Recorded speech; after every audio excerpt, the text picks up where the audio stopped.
Pessoal, passando por aqui para poder deixar uma breve revisão do que nós conversamos desde que nós traçamos essa meta do N2. E lembrando, né, que nós teremos como conteúdo o teste de caminhada de 6 minutos, teste Cooper, os testes de esteira e bicicleta aeróbico e anaeróbico. E é interessante a gente perceber que foi feito toda uma sistemática para que nós chegássemos até aqui. Então foi necessário primeiro que nós tivéssemos a aula de pulsos arteriais, para que assim que nós tivéssemos conhecimento a respeito dos pulsos, nós tivéssemos como entendimento, por exemplo, do pulso da pulsação braquial, que é onde nós vamos utilizar, né, o local onde nós vamos aferir a pressão arterial.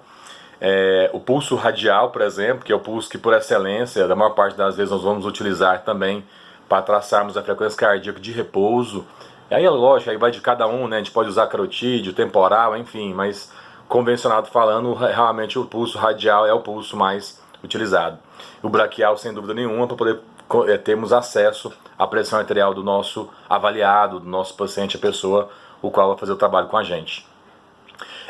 Diante disso, né, nós também tivemos o conhecimento da fórmula de Carbonen, aquela fórmula que fala sobre 220 menos a idade, né, e que nós vamos ir tirando a frequência de cardíaca de repouso, nós vamos encontrar a frequência cardíaca de reserva, e que vamos multiplicar então por aquela faixa de treinamento de zona alvo, seja iniciante de 50% a 60%, né, intermediário, que a gente vai aumentar um pouco mais, 70% a 85%, e depois, por último, uma pessoa no nível mais avançado, que aí sim a gente vai traçar, né, lá na beira mesmo, como quando a gente quiser fazer o treinamento da parte anaeróbica, que é acima de 80%.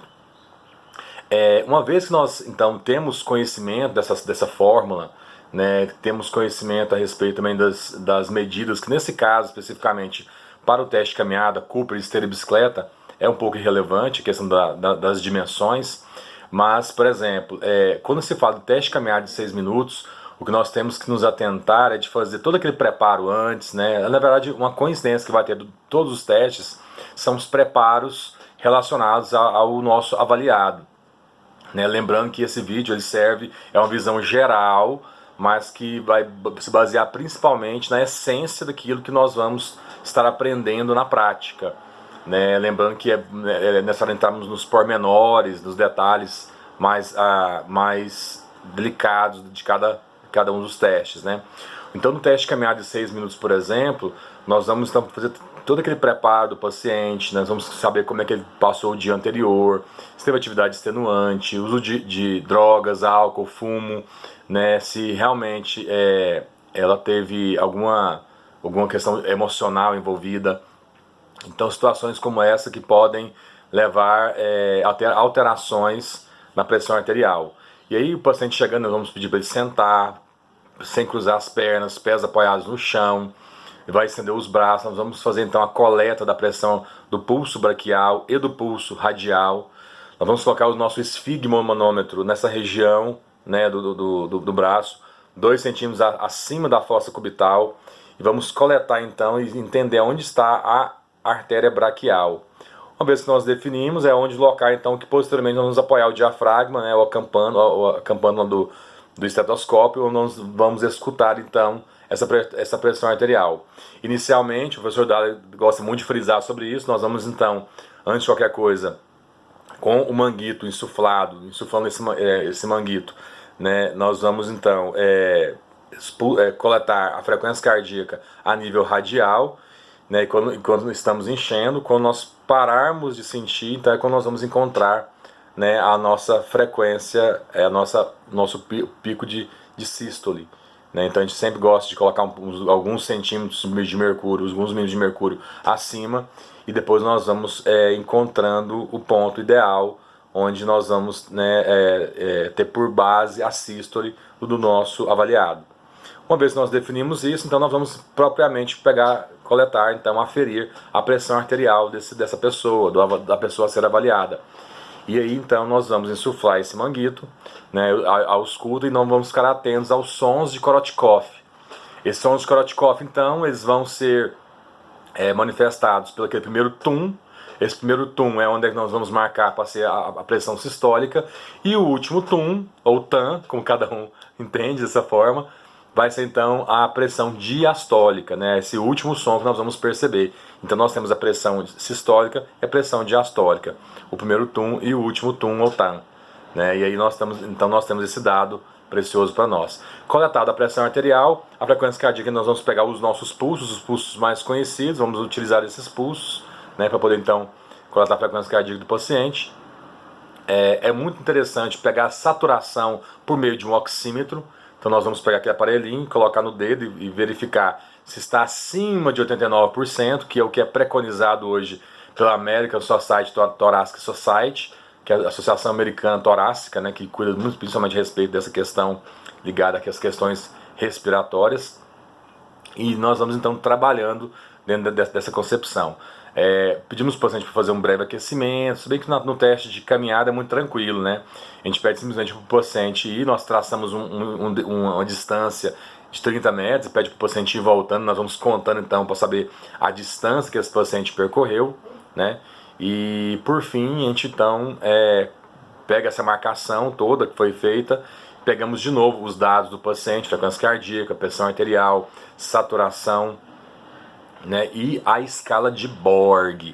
A escala de Borg, lembrando que é aquela escala de esforço subjetiva, que nós vamos classificar de 0 a 10, dependendo, né, se está muito leve, moderado, intenso, muito intenso, extenuante, enfim, com isso nós vamos ter esse dado importante da avaliação do nosso paciente. O teste de Cooper é aquele teste que é o teste também conhecido como teste de 12 minutos, que é um teste onde nós vamos pedir para o paciente realmente realizar um esforço máximo, na medida do possível que ele pode fazer. Então, por exemplo, no vídeo que eu passei para vocês perceberam lá que a nossa avaliada, ela não conseguiu correr. Em alguns pequenos momentos ela conseguiu dar alguns pequenos trotes, mas ela começou com uma caminhada rápida, indo ao máximo dela, o tempo todo ela estava dando o máximo dela ali, foi percebido isso depois que a gente conversou, que realmente ela estava dando o melhor dela. Todos aqueles cuidados anteriores, para a gente coletar pressão arterial, frequência cardíaca, saturação, Borg, né, todos esses dados importantíssimos, tanto antes como depois, quando terminarmos a prova, nós também vamos fazer esse tipo de coleta de dados para sabermos qual que são esses parâmetros, tá? Então esse é o teste Cooper, teste 12 minutos, né? Muito cuidado, né, em relação que nós vamos ter que, né, monitorar a distância percorrida. Então é importante nós verificarmos com exatidão a distância entre os pontos de referência que nós vamos estar colocando, sejam cones, sejam alguns marcadores, né? Então trabalhar dentro dessa perspectiva. Quando nós entramos com um teste de esteira e bicicleta, teste aeróbico e anaeróbico, nós vamos ainda ter como norte justamente esses itens, né? Nós vamos ficar atentos à pressão arterial, à frequência cardíaca máxima, à saturação de oxigênio e o Borg. Vocês estão percebendo a importância que é saber sobre esses itens, né?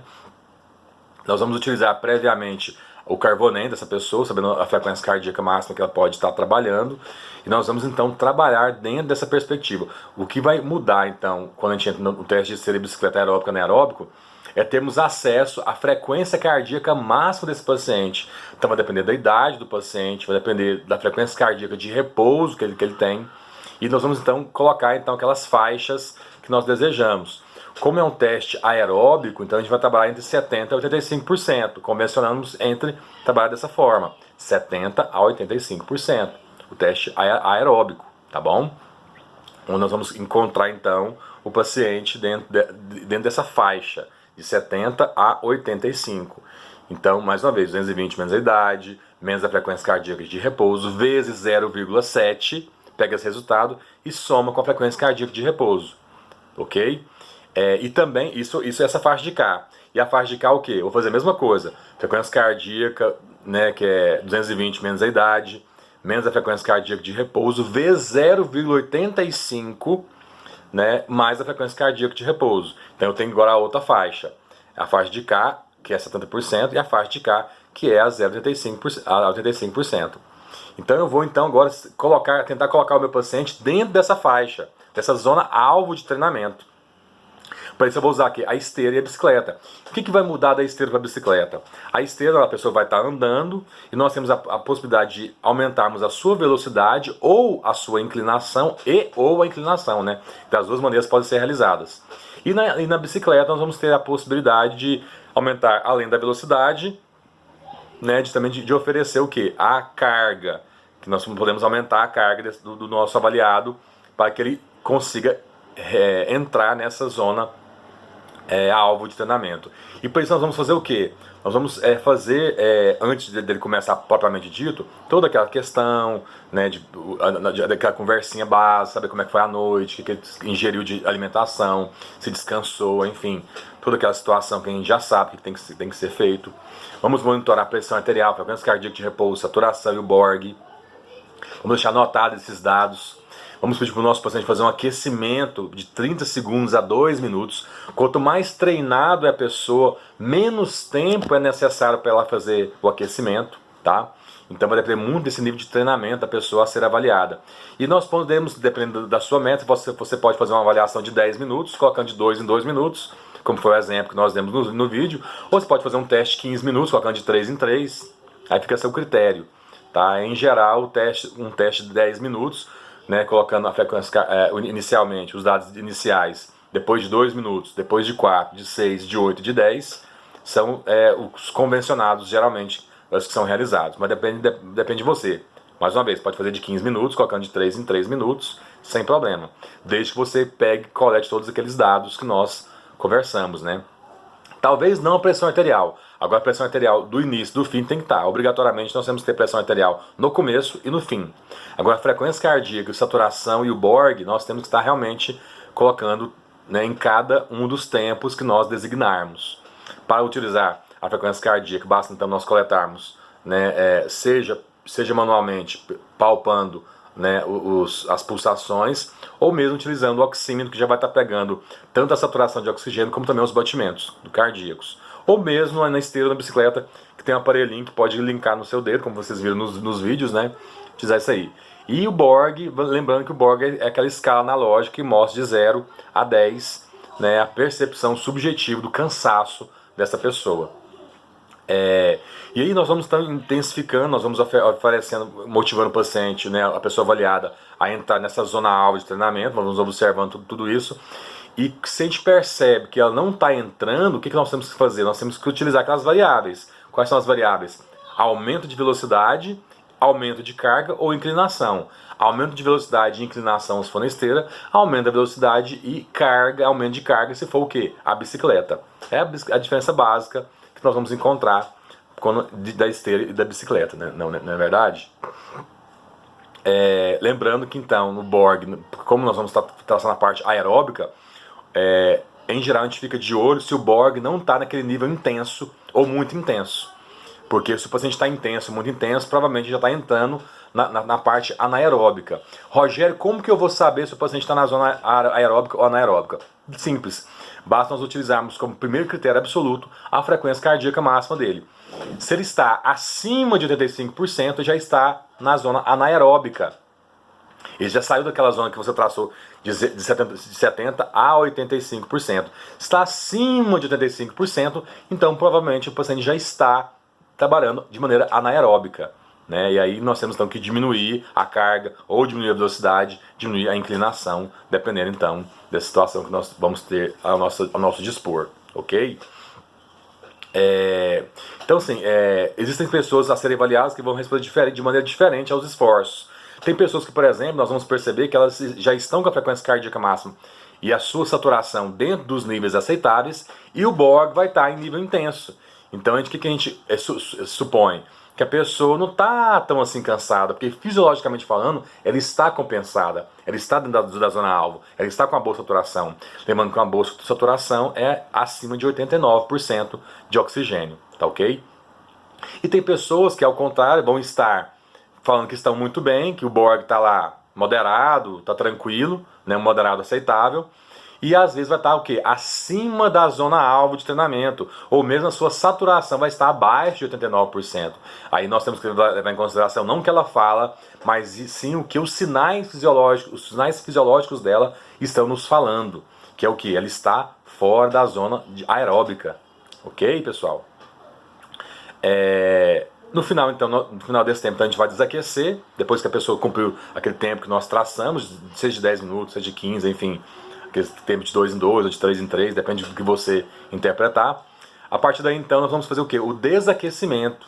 Então, mais uma vez, nós podemos colocar de 30 segundos a 2 minutos, dependendo do nível de treinamento da nossa pessoa a ser avaliada. E então, entrando no teste agora anaeróbico, a única diferença vai ser em relação à nossa zona alvo. Nossa zona alvo então vai ser o quê? Acima de 85%. Então essa pessoa vai ter que trabalhar acima de 85%. Só que convenhamos, não é algo fácil a ser feito. Geralmente não é qualquer pessoa que pode fazer um tipo de treinamento como esse, de entrar numa zona anaeróbica. Não é qualquer pessoa. A pessoa tem que ter na história dela níveis ótimos de pressão arterial, ela tem que ser uma pessoa treinada, ela tem que ser uma pessoa que não tem algum tipo de comorbidade, como de repente uma diabetes avançada, problemas de arritmia, enfim, problemas cardíacos, porque nós podemos gerar até mesmo dependendo, nós podemos causar um infarto nessa pessoa. Então tomar muito cuidado em relação a essa parte anaeróbica, que é a mais importante. E aí, quando a pessoa, então, a gente está treinando, a pessoa não consegue alcançar, a gente dá um tempo para descansar dentro da própria atividade e depois a gente dá um pique nela de velocidade e inclinação se for na esteira e de velocidade e carga se for na bicicleta, de modo a chegarmos naquele nível anaeróbico e então entendermos, né, percebermos que realmente atingiu aquele objetivo traçado. Tá ok, pessoal?